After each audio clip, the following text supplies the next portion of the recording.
Bismillahirrahmanirrahim. Assalamualaikum warahmatullahi wabarakatuh.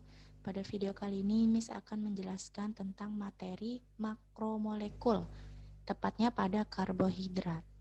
Nah, di sini fokus bahasan kita yaitu tentang penggolongan karbohidrat dan uji identifikasi karbohidrat. Nah, karbohidrat biasa dikenal sebagai sakarida dengan bahasa Latin saccharum yang berarti gula. Nah, di sini karbohidrat ini adalah makromolekul yang paling banyak ditemukan di alam, ya. Rumus molekulnya adalah CnH2ON. Nah, di sini nilai N-nya adalah 6. Sehingga secara keseluruhan rumus molekul dari karbohidrat adalah C6H12O6. Nah, kemudian penggolongan karbohidrat dibagi menjadi 3, yaitu monosakarida, oligosakarida, dan polisakarida. Nah, di sini akan kita bahas satu persatu. Yang pertama, ada monosakarida. Nah, monosakarida ini adalah karbohidrat yang paling sederhana, ya. Terdiri atas satu sakarida. Nah, sakarida ini merupakan monomer dari karbohidrat, ya. Nah, ternyata monosakarida ini dibagi lagi penggolongannya, yaitu ada penggolongan berdasarkan gugus fungsional. Nah, ya di sini jika dalam monosakarida itu, dalam suatu molekul monosakarida terdapat gugus fungsional aldehida atau COH, ya.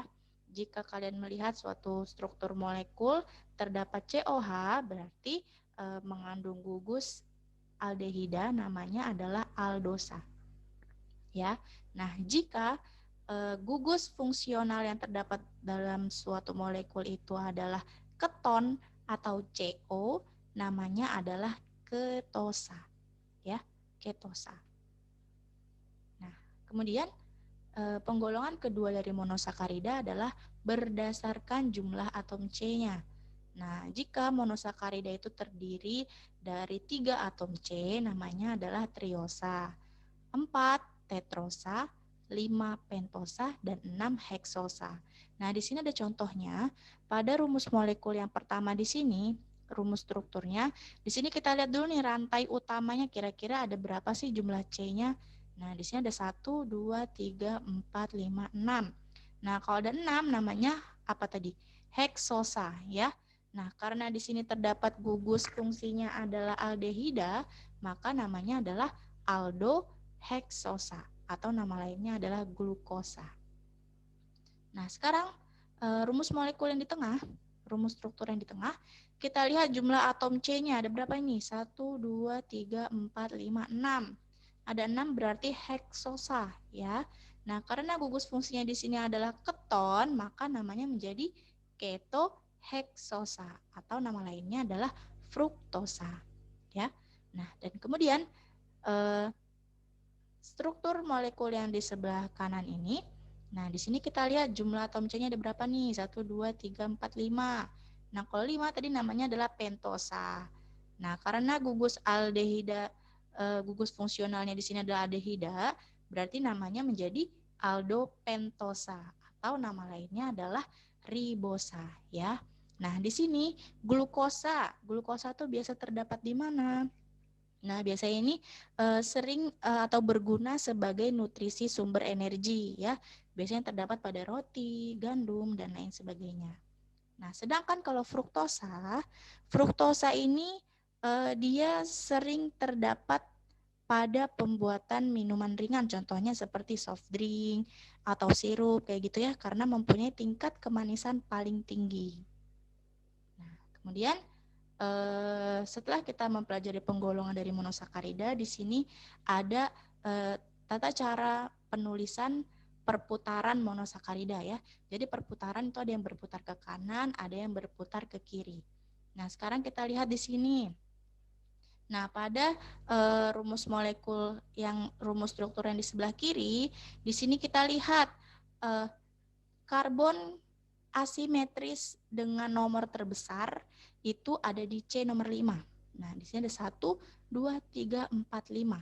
Ya, bukan yang 6 ini. Nah, kita lihat di sini atom karbon asimetris pada nomor yang paling besar, kan dia mengikat gugus OH sama H. Ya. Nah, di sini kalau gugus OH-nya terdapat di kanan, namanya adalah D-glukosa. D itu apa? D itu adalah dextro, yang artinya bahwa senyawa ini mengalami perputaran ke kanan. Nah, sedangkan rumus molekul atau rumus struktur yang di sebelah kanan ini, dia atom karbon asimetrisnya yang paling besar, dengan nomor atom yang paling besar, gugus OH-nya terdapat di sebelah kiri. Nah, berarti senyawa ini mengalami perputaran ke kiri, sehingga namanya menjadi L-glukosa. Nah, L ini adalah LeVo, yang artinya mengalami perputaran ke kiri. Ya, jadi bisa bedain ya di sini kalau gugus OH yang paling bawah gitu. Ingatnya gugus OH yang paling bawah jika berada di kanan, maka namanya adalah D atau dextro. Nah, jika gugus OH-nya terdapat di sebelah kiri, maka namanya adalah L atau LeVo ya. Nah, kemudian di sini kita akan mempelajari tentang struktur cincin Haworth. Nah, apa sih struktur cincin Haworth ini? Nah, jadi di sini cincin Haworth ini kita akan melihat posisi OH-nya apakah dia di atas atau di bawah. Ya. Nah, tadi kan kita posisinya kalau yang perputaran monosakarida kan perputaran ke kanan dan ke kiri. Nah, sekarang yang struktur cincin Haworth di sini kita bisa lihat nih. Pertama, struktur molekul terbuka dari glukosa ini kita buat menjadi rantai tertutupnya, yaitu akan menjadi sikloheksana ya. Nah, di sini atom karbon asimetris pada nomor terbesar OH-nya ya, jika dia terdapat di posisi bawah, namanya adalah alfa. Nah, sedangkan jika posisi OH pada C asimetris terbesar, dia terdapat di posisi atas, namanya adalah beta. Ya, bedakan antara alfa dengan beta. Nah, kemudian di sini kita akan menentukan bagaimana sifat reduksi dari monosakarida. Nah, jadi semua golongan-golongan atau senyawa yang termasuk ke dalam golongan monosakarida ini, baik aldosa dan ketosa, semuanya dapat mereduksi larutan Fehling dan Tollens. Nah, apa itu larutan Fehling dan Tollens? Nanti kita akan belajar di uji karbohidrat ya. Nah, jadi senyawa-senyawa yang dapat mereduksi namanya adalah gula pereduksi. Ya. Nah, setelah mempelajari penggolongan monosakarida, sekarang kita mempelajari tentang oligosakarida. Nah, oligosakarida ini dia terdiri atas 2 sampai 10 monosakarida yang saling berikatan.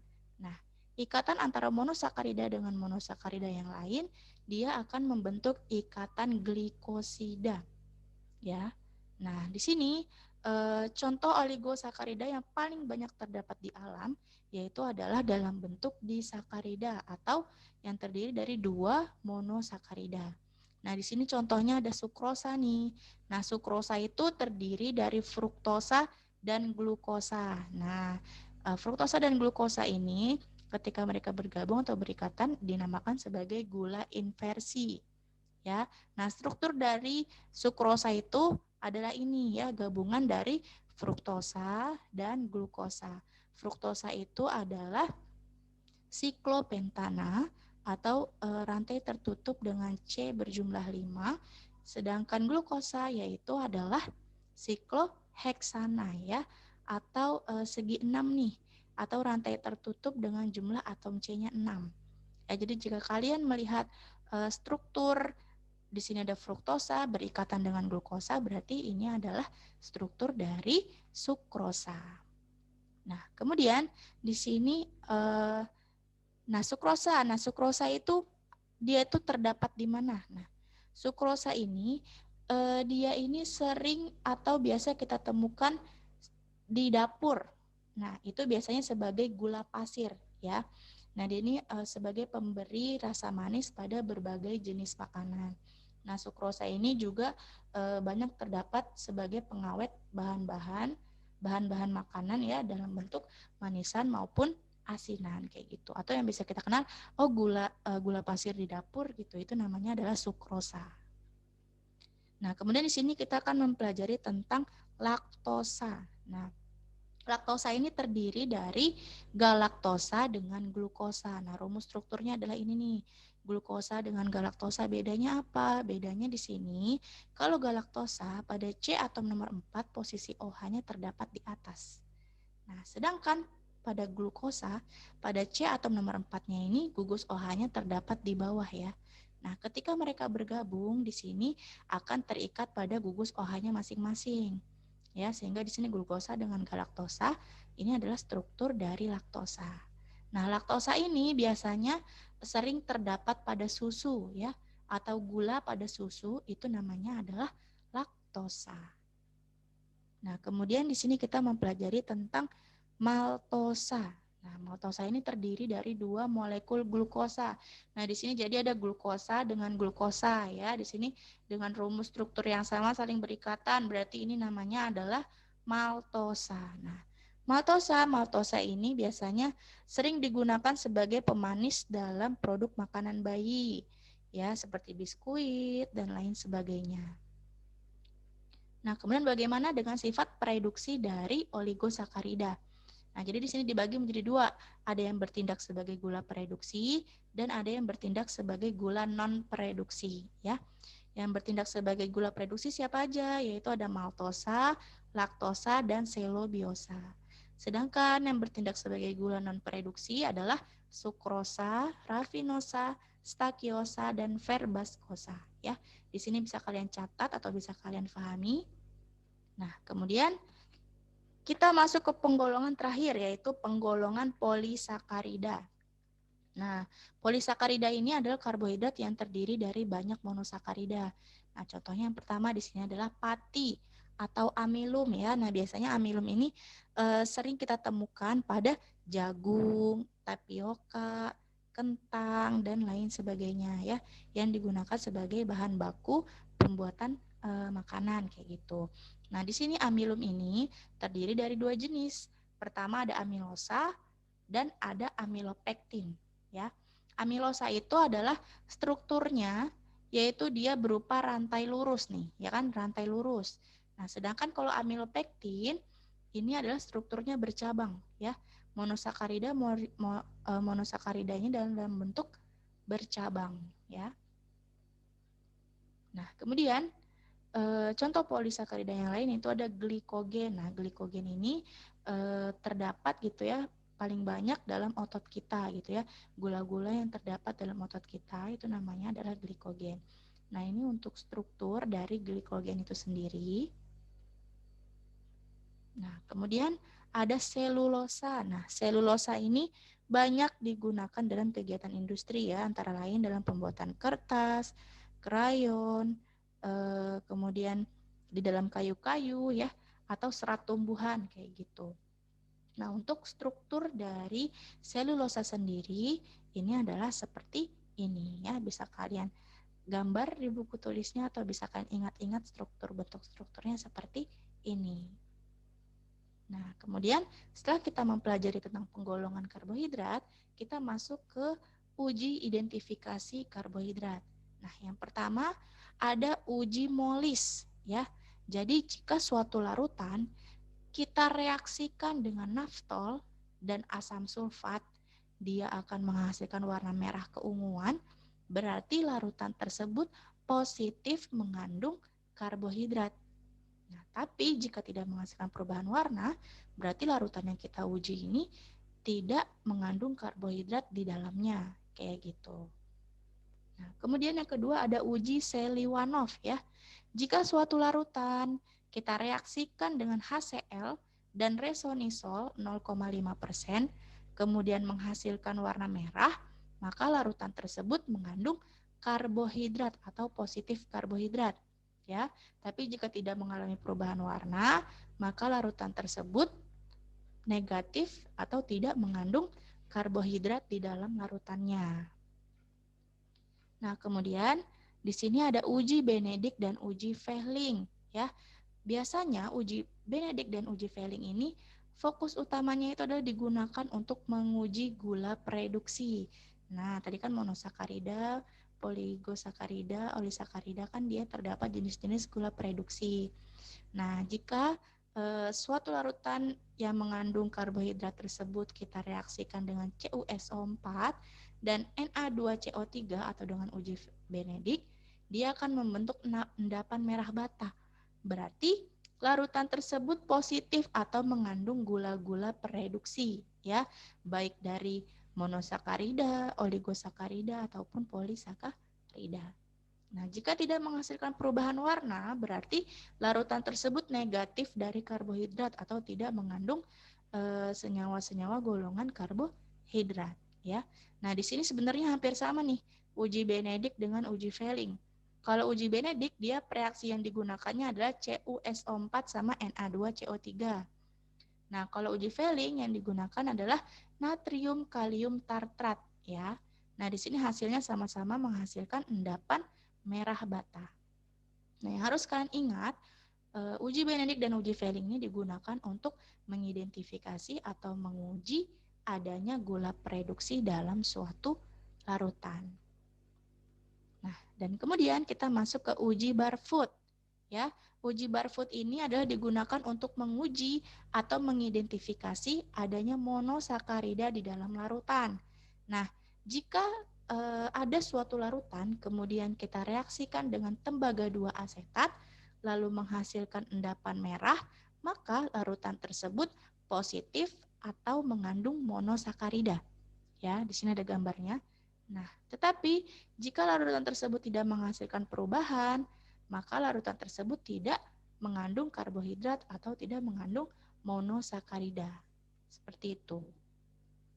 Nah, dan kemudian yang terakhir yaitu adalah uji iodin. Nah, namanya aja ada uji iodin, berarti dia direaksikan dengan iodin ya. Iodin itu biasa terdapat paling atau yang bisa kita kenal sebagai betadin. Nah, betadin itu isinya adalah iodin. Nah, uji iodin ini adalah uji khusus untuk mengidentifikasi adanya polisakarida di dalam larutan. Ya, tadi kan polisakarida itu kan contoh-contohnya ada amilum, glikogen, selulosa, dan dextrin. Ya. Nah, jika suatu larutan ini kita reaksikan dengan iodin, lalu dia menghasilkan warna biru, berarti larutan tersebut mengandung amilum di dalamnya.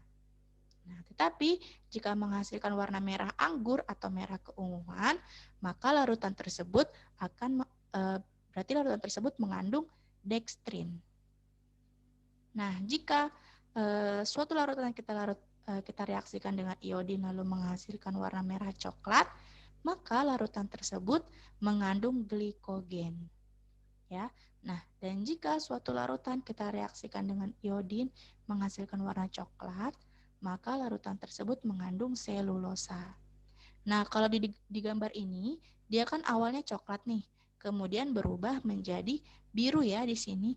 Nah, berarti larutan coklat ini mengandung apa? Kalau warnanya biru. Berarti larutan tersebut mengandung amilum ya, karena saat si larutan coklat ini kita reaksikan dengan iodin, kemudian dia berubah warnanya menjadi biru, berarti larutan ini mengandung amilum di dalamnya. Seperti itu. Ya, nah sekian video yang dapat Miss jelaskan.